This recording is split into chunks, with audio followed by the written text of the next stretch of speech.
natin ang Diyos. Dumaan man ako sa hindi ako maluluno.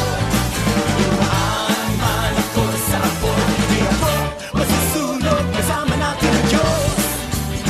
Di ako mangalamba, di ako mababalisa. Kasama natin ang Diyos. Kasama natin ang Diyos. Kasama natin ang Diyos. Di ako malulungkot, di ako malulungkot. Di ako matata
Mapagpalang araw po sa ating lahat.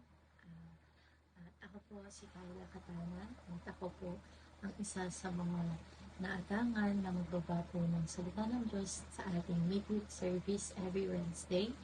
And unang-una po sa lahat, tayo po ay magdasal.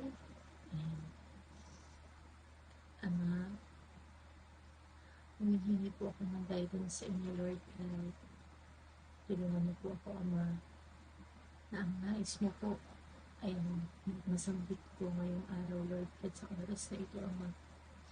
Ikaw ang mangusap sa bawat isa sa amin, Lord. Gamitin mo ang buhay ko, Lord God, para makausap mo ang bawat isa na nag-aasam na marinig ka, Lord. Lord God, all-knowing ka po. All-knowing ka, Ama, at alam ko na gagamitin mo po ang buhay ko, Lord, at ngayong araw para po mabuksan ang mga isip at mga puso ng mga taong makakapakinig ng salita mo, Lord God. Sa verse po na ibinaba mo, Ama, salamat po at napili mo ako na maibahagi ito sa kanila, Lord God, base sa aking karanasan at higit sa lahat base po sa nais mong ibabasa bawat isa sa amin ngayong araw, Ama. Lahat po ng papuri ay sa iyo, Ama. In Jesus' name, Amen. Ayan. Ayan, hello po ulit sa ating lahat. Ayan, magandang gabi po sa bawat isa. Again, ako po si Kyla Katana. And medyo nagulat po ako sa ibinabang verse ni Lord sa akin.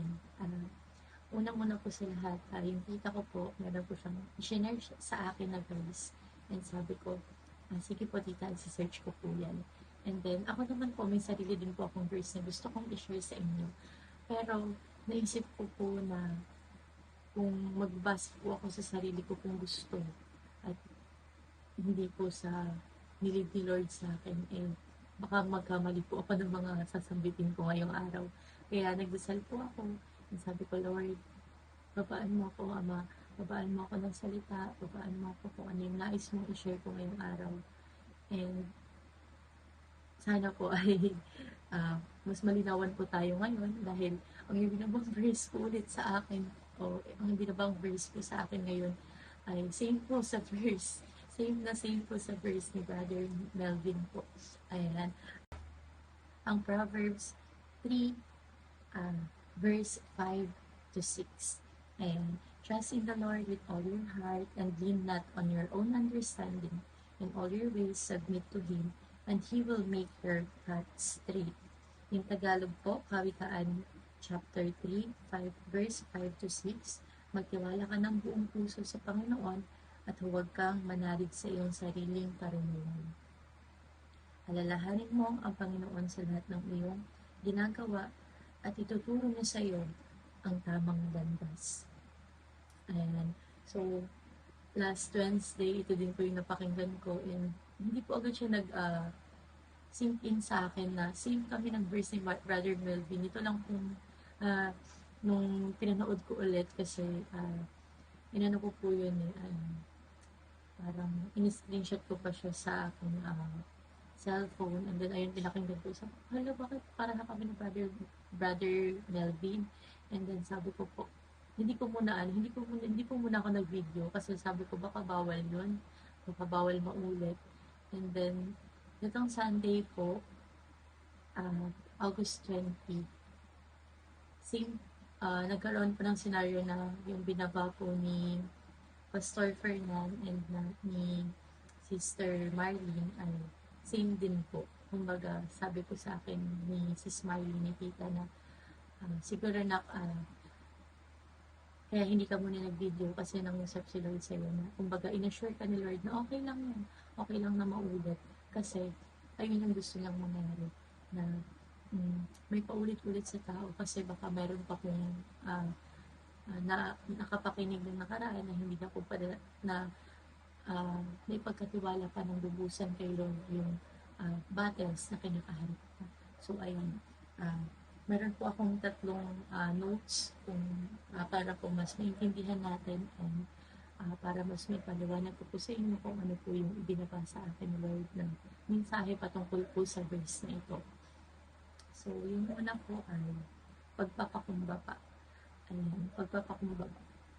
Dito po sa kawikaan, sabi dito, magtiwala ka ng buong puso sa Panginoon at huwag kang manalig sa iyong sariling karunungan. Dahil bilang mga tao po, binigyan po tayo ng free will ni Lord. Binigyan na po tayo ng free will na mag-decide kung ano po yung gusto natin, and binigyan niya po tayo ng kanya-kanyang mga utak natin na kumbaga meron po tayong kanya-kanyang karunungan bawat isa po sa atin kung paano po natin i-handle yung bawat sitwasyon sa buhay natin. And I believe kaya po ibinaba itong pagpapakumbaba kasi dahil po sa mga karunungan natin sa mundong po, sa mga karunungan na natutunan natin sa mundo, may mga pagkakataon po na hindi po natin agad na ipagkakatiwala kay Lord yung mga battle sa pinagdadaanan natin. And based din po ito sa experience ko. And based sa experience ko po kasi, yung battle na hinawakan ko o inilaban ko ng ako lang, nang hindi ako nagsik ako ng help kay Lord, pero hindi ko ipinagkatiwala agad. Diba? May mga ganun po kasi tayong battles eh.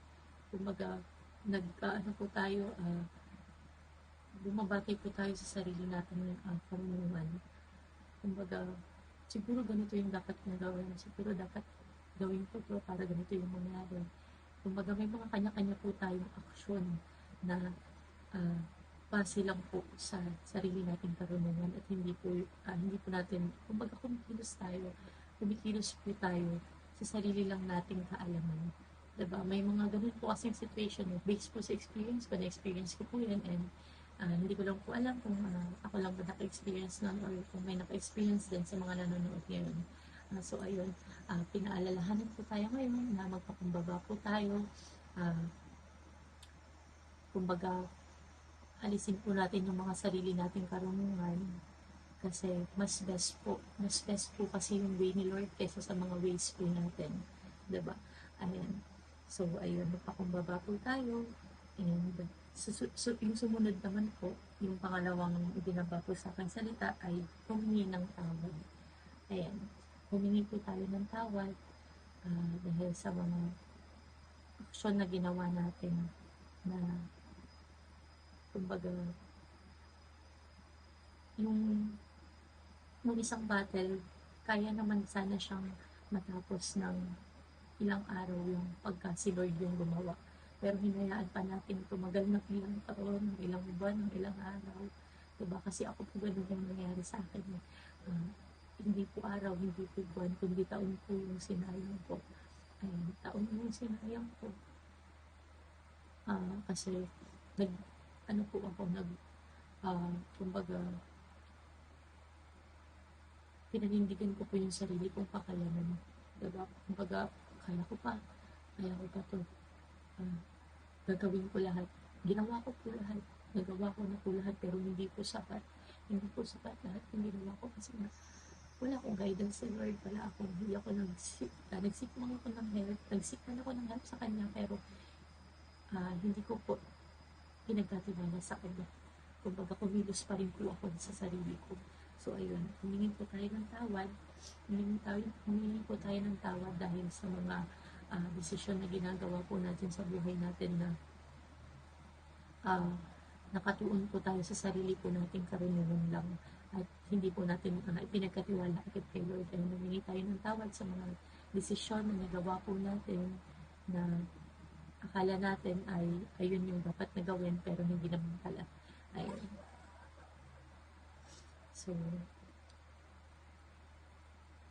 So, pasok po tayo sa alalahanin mo ang Panginoon sa lahat ng iyong ginagawa at ituturo niya sa iyo ang tamang lumilas.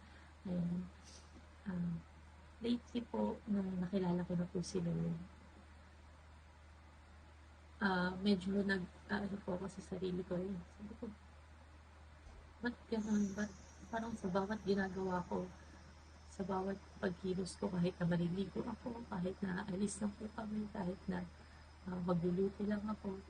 Lord, para kung ano, para kung batang Lord ako ng Lord na Lord, tulungan mo ako, sana matapos ko to, tulungan mo ako, Lord God, sana po ay makarating po kami ng maayos sa pupuntahan namin.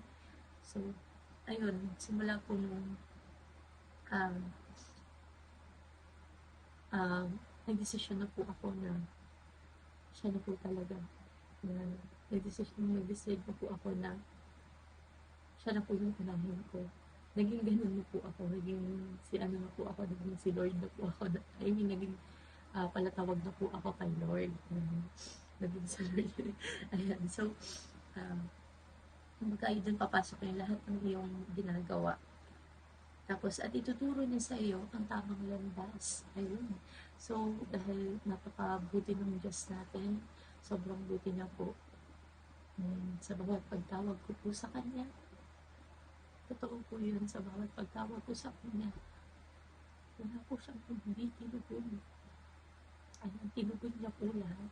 Lahat ng pagtawag ko, lahat ng paghingi ko ng tulong, tinugon niya po. Tinugon niya po agad kasi alam niya na po eh. Alam niya na po na sinuko ko na po lahat. Ayun, so, ayun. Proceed naman tayo sa magtiwala. Ayun, papasok na din yung verse natin ng magtiwala. Ayan. Yung pagtitiwala po, nakasanayan po natin itong ibigay sa tao. Bilang tao, bilang makamundo, bilang tao sa mundo ko. Kasi ayun po yung ayun po yung una nating nakagisnan. Ako na lang po ay hindi, base sa experience ko, ayun din nakagisnan ko. Na akala ko yung pagtitiwala sa tao lang. Ayan. Binibigay natin yung pagtitiwala natin sa tao. And then, pagka na-disappoint tayo ng tao na yun, sobrang broken hearted po natin. Diba? Sobrang sakit, sobrang hirap tanggapin. Kasi nga, pinagkatiwalaan mo siya, diba? Lately ko lang po nalaman yung pagtitiwala kay Lord. Alam ko po yung salitang tiwala. Sinasabi ko po, Lord, may tiwala ako sa Lord. Pero, hindi po kasi siya mag-work kung sinasabi lang po natin, kung binabanggit lang ng bibig natin, pero hindi po natin ginagawa. Diba? Kumbaga, yung pagtitiwala, dapat may kalakip po siyang,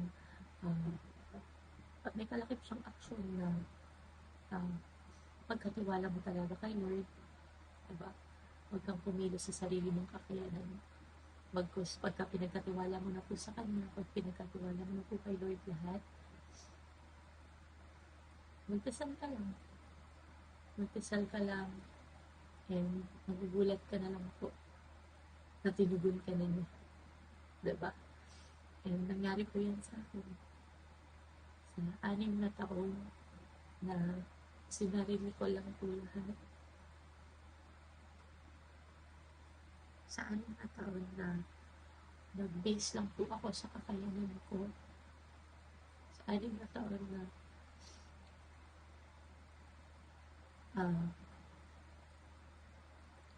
ginawa ko lahat ng sarili, ng kaya ko.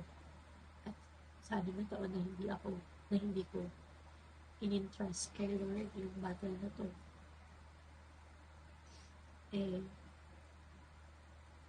Natuto na po ako. Ayan. Ano po siya tama po kasi si Lord, minsan may mga battles po tayo na pagdadaanan. Kasi hindi po, parang yung battles na yun, gagamitin po. Kagaya po nito, gagamitin siyang patotoo sa mga taong nakakapakinig ng salita niya. Diba? Ayan, yung battle ko po, ayun po yung sinishare ko ngayon. Isa po yun sa patotoo na tinugon mo po ni Lord. Ayan, glory to God, tinugon niya po. Yung pinaglalaban ko na hindi ko naman dapat ipaglaban, siya na po yung tumapos. Siya na po yung nag-handle. Siya na po yung kumbaga, nilay hands ko na po sa Kanya. Kumbaga, pina-take over ko na po kay Lord. Kaya, glory to God, maayos na po ako ngayon. And, nandito po ako ngayon sa yung na-share ko po ito. Kasi, alam ko na po na tapos na po yung laban ko na yun. Tapos na po yung battle ko na yun. Ayan, kumbaga move on na po ako. Nasa moving on stage na po ako. Nasa acceptance stage na po ako. Ayan, so, ayan. And sobrang glory to God. Kasi, itong verse na to,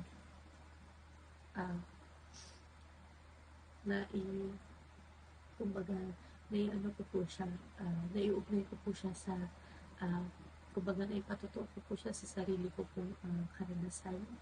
And, ayun po yung lately ko lang na win na battle. Ayun, yung ipinagkatiwala ko na po kay Lord lahat.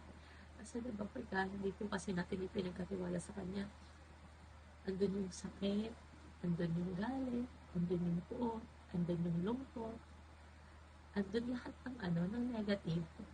Diba? Pagka tayo po yung nag-handle, kasi hindi po tayo perfecto. Marami po tayong flaws, marami tayong hindi alam, na akala natin, alam natin, pero hindi po talaga. Diba? Pero pagka pinagkatiwala po natin kay Lord yun, magugulat na lang po tayo na, ay, sana pala matagal ko nang ginawa. Sana pala, tagal ko nang ipinagkatiwala sa Kanya yung bawat battle na nangyayari sa buhay ko. Diba? Sana pala, yung una pa lang, natutunan ko na i-entrust kay Lord lahat ng pinagdadaanan ko para hindi ako nahirapan, para hindi ako nasaktan, para hindi ako nalungkot. Diba? Kasi pagka pinagkatiwala po natin sa Kanya, maniwala po kayo sa hindi.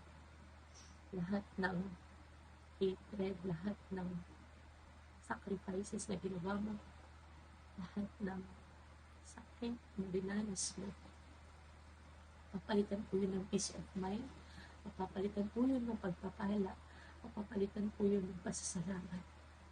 Ayan. And huwag po tayong makalimot sa bawat pagdadasal po natin na hingin po natin sa ating Ama na yung will niya po ang nangyari sa buhay natin. Ayan, i-trust po natin yung buhay natin kay Lord. Ipagkatiwala po natin yung buhay natin sa Kanya. Kasi may plano po siya sa atin. And may magandang plano po siya sa atin. Ang kailangan na lang po natin gawin ay magtiwala sa Kanya, magtiwala sa plano niya. Kasi I believe po na wala pong mas makakahigit sa plano ng Diyos sa kahit anumang plano na plinano po natin para sa buhay natin. Ayan, magugulat na lang po tayo na isang araw, gigising tayo na, deserve po ba to? Diba? Kasi ito pala yung plano ni Lord sa akin. Napakabuti niya, diba? Sobrang napakabuti ng Diyos. Napakabuti ng Diyos sa buhay natin. Kaya sa bawat pagdadasal natin, huwag natin kakalimutan na sabitin sa Kanya na ipinagkakatiwala natin sa Kanya lahat ng alalahanin natin, lahat ng problema natin, o paano man pong problema yan. Diba? Yung sa akin po, sobrang laki ng problema ko. Pinagkatiwala ko lang po sa Kanya. Hindi po inabot ng buwan, hindi po inabot ng taon. Araw lang po. Kung araw may pinagkatiwala ko sa Kanya lahat, doon po siya nag-umpisang kumilos sa buhay ko. Doon po siya nag-umpisang i-bless ako. Doon po siya nag-umpisang alisin yung galit, yung sama ng loob, yung lungkot ko. Doon po siya nag-umpisang kumilos kasi alam niya na po alam ng Diyos alam ng Diyos pagka pinagkatiwala natin ng lubusan yung mga battles na kinakaharap natin dito sa lupa. Alam niya yun. Kasi kung meron pa po tayong mga iniisip na halimbawa meron pa po tayong mga pag-aalinlangan, alam po ng Diyos yan. Kumbaga hindi po siya kasi makakakilos ng fully kapagka alam na may pag-aalinlangan pa tayo sa Kanya. Kaya, nakikiusap ako sa inyo lahat. Alam ko pong naulit na po itong verse na ito, na ibaba na po ito last Wednesday, and alam ko po na nangungusap po ang Diyos sa buhay ko na ibahagi po ito sa inyo kasi gusto niya na ma-fully surrender na natin yung buhay natin sa Kanya. Diba? Ipagkatiwala na natin yung buhay natin sa Kanya. Kasi may plano po siya. May plano po siya sa bawat isa sa atin. At kaya nga po nasabi ko kanina, mas maganda po maniwala po tayo sa hindi. Mas maganda po maniwala man po tayo sa hindi. Mas maganda po ang plano ni Lord kaysa sa mga plano po natin. Kaya magugulat na lang po tayo.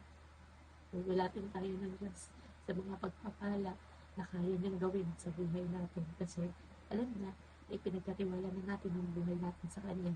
And dun po siya lubusang makakakilos. Dun po lubusang makakakilos yung mga plinanin niya sa buhay natin. Ayan. At yung magdadasal po tayo, magpasalamat po tayo parati. Masarapit na pasasalamat sa ating Panginoon Diyos. Dahil tunay po siyang mabuti. At wala pong imposible sa Kanya. Pagkatiwala lang po natin sa Kanya lahat. Ayan. So, ayun po. Naway, unawaan po natin. Ayan, ulitin ko po ulit yung verse.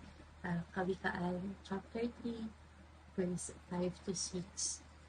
Magtiwala ka ng buong puso sa Panginoon at huwag kang manalig sa iyong sariling karunungan. Alalahanin mo ang Panginoon sa lahat ng iyong ginagawa at ituturo niya sa iyo ang tamang landas. Yan kapatid, kung mayroon ka pang pag-aalinlangan sa puso mo, ako na nagsasabi sa iyo, alisin mo na yan, ipagkatiwala mo na kay Lord. Kasi pag siya yung kumilos, hindi na aabutin ng taon, hindi na aabutin ng buwan. Kasi mahal na tayo. Na gusto niya yung makakabuti para sa ating lahat. So, ayan. Magtapos po tayo sa isang panalangin ulit. Ama, naway nangusap po kayo sa bawat isa. Lord God, naway nasumpungan din po kayo ng bawat nakapakinig ng salita niyo ngayon, Lord God. And Lord, salamat po. Salamat po dahil ginamit mo ang buhay ko. Lord God, para po may baba ang mensahe mo. Wala po akong inihandang kahit ano, Ama. Alam mo yan. Nagbaba ka lang ng salita. At hinayaan kitang tumulos sa buhay ko ngayong gabi. Para may baba ang nais mo na mapakinggan ng mga anak mo. Naway isa pamuhay ko nila ito, Lord. Dahil alam ko po na ang nais mo lang po ay ang kabutihan ng bawat isa, na mapabuti ang bawat isa, Ama. At nandiyan na po, Lord God, may plano ka na po para sa amin. Ang kailangan na lang po namin gawin, Lord, ay magtiwala sa iyo. Magtiwala kami sa bawat plano na ginawa mo sa bawat isa sa amin, Ama. Ayan, salamat po dahil napakabuti mo, Ama. Salamat, Lord God, sa lahat ng biyaya, sa lahat ng pagmamahal, sa lahat ng pagpapatawad, sa lahat ng bagong pagkakataon na ipinagkakaloob mo po sa bawat isa sa amin, Lord God. Lord, naway mamuhay po kami ayon sa nais mo. Naway ipagkatiwala po namin sa inyo ng buong buo ang buhay namin at ang buhay ng bawat mahal namin sa buhay, Ama. Lord God, tunay nga pong walang imposible sa iyo, Lord. Tunay pong mabuti kang Diyos. Tunay pong alam mo ang lahat, Ama. Magtitiwala po kami sa iyo. Pagkakatiwala po namin lahat sa iyo. At malaya ka na pong kumilos sa buhay namin ngayon. In Jesus' mighty name, Amen. Ayan, maraming salamat po sa ating lahat at naway napagpala po tayo ngayong gabi. Ayan, again ako po si Carla Katana at ang lahat ng papuri ay sa Diyos lamang. And thank you so much po. God bless us all.